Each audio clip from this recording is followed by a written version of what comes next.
For generations, the Sioux have been remembered through a familiar image: warriors riding across the Great Plains, buffalo hunts beneath an open sky, and one of the most famous indigenous victories in American history, the Battle of the Little Bighorn. But that image represents only one chapter of a much longer story. Hidden inside ancient bones, living descendants, oral traditions, and strands of human DNA is a history that stretches far beyond the Great Plains. It reaches back through the forests of the Great Lakes, across the ancient landscape of Siberia, and into a period when the first ancestors of indigenous Americans were beginning their journey into a new continent. At the center of this story is an unusual genetic lineage known as mitochondrial haplogroup X2a. Some have claimed it proves that ancient Europeans crossed the Atlantic and reached America thousands of years before Columbus. But what does the science actually say? And what did researchers really discover when they examined DNA connected to Sitting Bull? The word Sioux is commonly used for a large group of culturally and linguistically related indigenous peoples. However, Sioux communities are not one single, identical nation. They include several major divisions, especially the Lakota, Dakota, and Nakota, with numerous individual bands and communities. Sitting Bull belonged to the Hunkpapa Lakota. By the 19th century, the Lakota were among the most powerful societies of the northern Great Plains. Their warriors, political leaders, and spiritual traditions became famous across the world. But the ancestors of many Sioux-speaking peoples were not always exclusively plains-based, horseback buffalo hunters. Historical evidence connects Dakota and related communities with areas around the Great Lakes and the upper Mississippi region. Some groups later moved farther west onto the plains, where horses dramatically changed mobility, hunting, and warfare. Horses allowed plains communities to travel farther and follow migrating buffalo herds more effectively. The powerful equestrian culture photographed during the 19th century was therefore real, but it had developed through centuries of movement, adaptation, and cultural change. In 2021, researchers published a groundbreaking genetic study involving a lock of hair associated with Sitting Bull. The hair had originally been held by the Smithsonian Institution before being returned to Sitting Bull's family in 2007. Scientists recovered a very small amount of degraded genetic material from the hair. They then compared it with DNA provided by Ernie LaPointe, who had long identified himself as Sitting Bull's great-grandson. The results provided genetic support for the family relationship. The research was important because it demonstrated that even extremely limited and damaged DNA could potentially connect a historical person with a living relative. It was not simply a scientific experiment.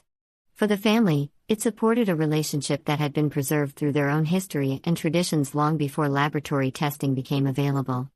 However, this study did not announce the discovery of a mysterious European gene inside Sitting Bull.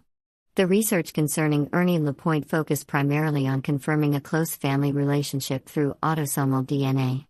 The wider mystery involving Haplogroup X comes from decades of separate population genetics research involving different indigenous communities. To understand Haplogroup X2a, we first need to understand mitochondrial DNA. Most DNA inside the human body comes from both parents. Mitochondrial DNA is different. It is found inside structures called mitochondria and is inherited almost entirely through the maternal line. A mother passes it to all her children, but normally only her daughters continue passing it to later generations. Over thousands of years, small mutations appear. Scientists can use these mutations to organize maternal lineages into large genetic branches called haplogroups. A haplogroup is not a nationality, race, or tribe. It does not tell scientists everything about a person's ancestry. It represents only one narrow line of descent: the mother, her mother before her, and so on. Most indigenous American mitochondrial lineages have traditionally been placed within 5 major founding haplogroups: A, B, C, D, and X. The Native American branch of Haplogroup X is commonly known as X2a. It appears in some indigenous populations of North America, although its frequency differs considerably between communities. Earlier genetic surveys reported Haplogroup X among northern groups including Ojibwe, Sioux, Nuu-chah-nulth, Yakama, and Navajo populations. And that geographical distribution helped create one of the most controversial theories in American archaeology. Haplogroup X also exists in parts of Europe, Western Asia, North Africa, and the Middle East. Because related branches appeared on opposite sides of the Atlantic, some researchers and popular writers proposed a dramatic explanation.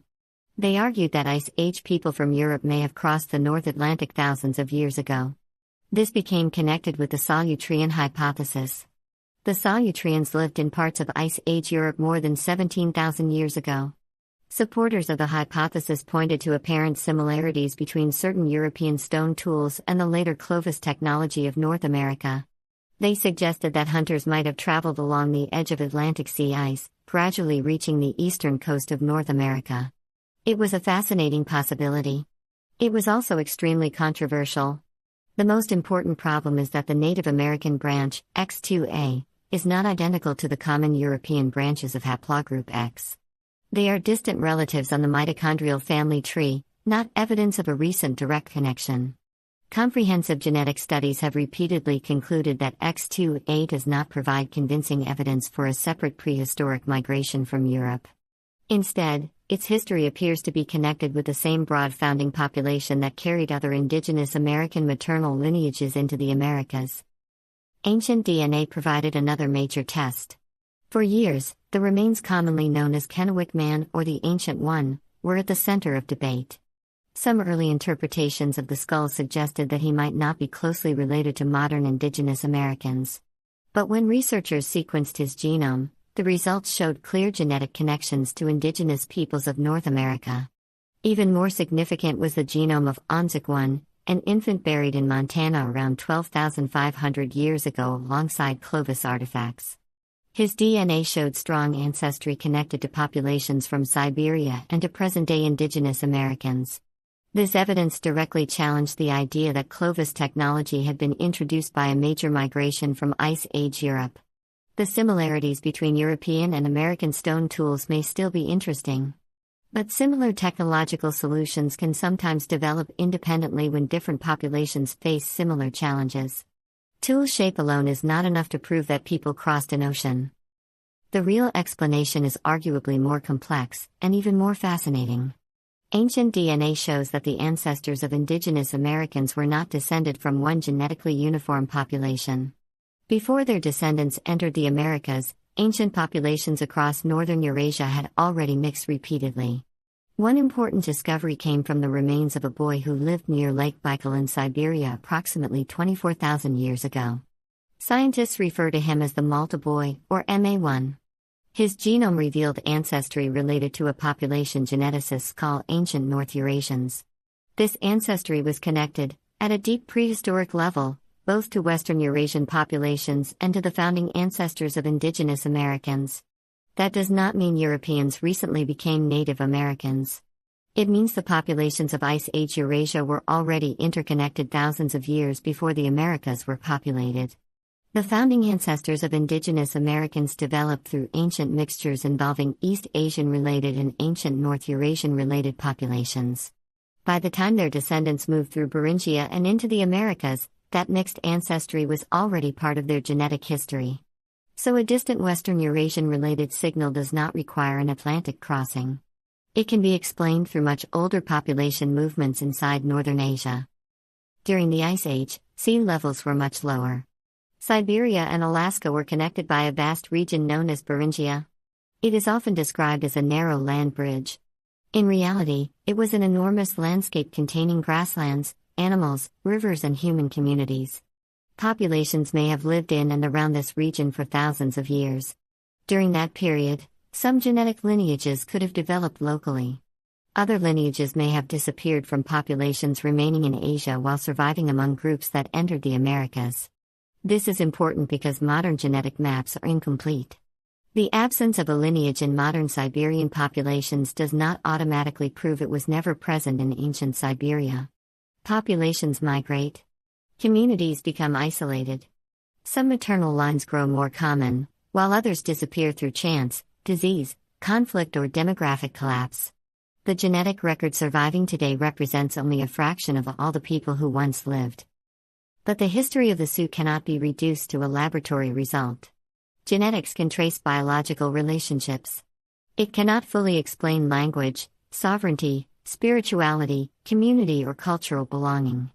The Lakota, Dakota and Nakota survived forced displacement, warfare, broken treaties, the destruction of buffalo herds, reservation policies, and attempts to suppress indigenous languages and traditions. Children were removed from families and sent to boarding schools designed to separate them from their identities. And yet families continued preserving names, ceremonies, oral traditions, and relationships. When researchers confirmed the genetic relationship between Sitting Bull and Ernie LaPointe, science was not creating that family connection. It was recognizing biological evidence supporting what the family already understood. That distinction matters. Indigenous identity does not begin when a laboratory publishes a result. So what does the mysterious DNA of the Sioux actually reveal? It does not prove that Sitting Bull was European. It does not prove that the Sioux crossed the Atlantic from Ice Age Spain. And it does not overturn the deep indigenous ancestry of Native American peoples. Haplogroup X2a is a genuine and fascinating maternal lineage found in some indigenous North American populations. But the strongest genetic evidence connects it to the ancient population history of the Americas and Northern Asia, not to a separate recent European colonization. The deeper lesson is that human history is rarely simple. Populations moved, separated, and reunited long before modern countries, racial categories, or tribal boundaries existed. The Sioux story includes woodland homelands, movement onto the plains, horses, buffalo hunting, warfare, survival, and cultural transformation. Behind all those layers is an even older journey, one extending across Ice Age Eurasia, through Beringia, and into the Americas. DNA can illuminate parts of that journey. But it cannot replace the voices, history, and living identity of the people themselves. The mystery is not that the Sioux came from somewhere unexpected. The mystery is how thousands of years of migration, survival, and memory remain connected inside people who are still here today. What do you think ancient DNA can genuinely tell us about human history, and where should the limits of genetic research be drawn? Share your thoughts in the comments. And for more documentaries exploring the hidden history of ancient populations, subscribe to the channel and turn on notifications.